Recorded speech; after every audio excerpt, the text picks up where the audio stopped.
Isa nga po ang Denver Nuggets sa mga teams na literal nag-improve dahil hindi kagaya nitong nagdaang taon na naging busy sila sa free agency at kabilang sa mga ginawa nila dito ay ang pagpapapirma kina Bruce Brown at Tim Hardaway Jr. Gumawa rin naman sila ng dalawang klaseng trade sa Brooklyn at Sacramento para makuha sina Cam Johnson at Jonas Valanciunas. Kaya dahil nga sa ginawang move na ito, nagkaroon sila ng bagong backup center, mas reliable na scorer sa starting lineup at bench. At ilang araw bago ang training camp sa unang linggo ng Oktubre, gumawa na naman ng isang move ang front office ng Denver sa pagkuha kay Javante McCoy na pinapirma nila ng Exhibit 10 training camp contract. Ibig sabihin na kailangan pa niyang makipagsapalaran sa official lineup. Para nga sa inyong kaalaman, ito ay ang 27 years old shooting guard na huling nakapaglaro sa G League team ng Detroit na Motor City Cruise kung saan nag-average ng 12 points sa game. At dahil nga sa ginawa ito ng Nuggets,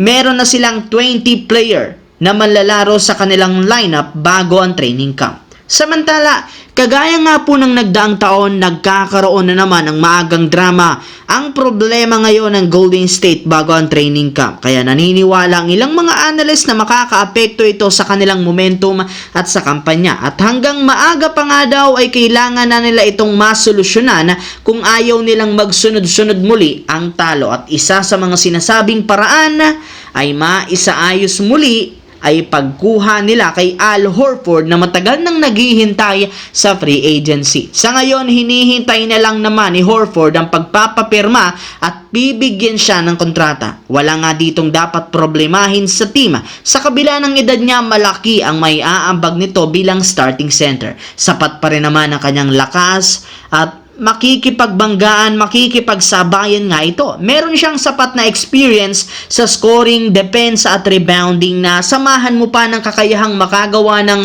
puntos sa long range na magiging difference maker ng team. Samantala, sa unang pagkakataon simula nang mabuo ang Los Angeles Lakers ang kanilang bagong lineup, nagkasama-sama na nga ito. Unti-unti na rin naman nilang ginagamay ang playing style ng bawat isa para makabuo ng magandang chemistry. Maging si Luka nakasama na rin naman ito at sobra siyang namangha sa mga bagong malalaro na kinuha ng Lakers. At isa sa mga nakitaan niya dito na may malaking potensyal ay si Jake LaRavia na nagpakitang gilas agad sa long range. Papakinabangan nga niya ito upang ma-stretch ng gusto ang ginagawang galaw. Bukod dyan, grabe nga ang hustle pace nito sa depensa. Kaya malaki at sinigurado niya na malaki ang may tutulong ni Jake LaRavia sa Lakers off the bench at siyang posibleng maging difference maker ng team sa susunod na season.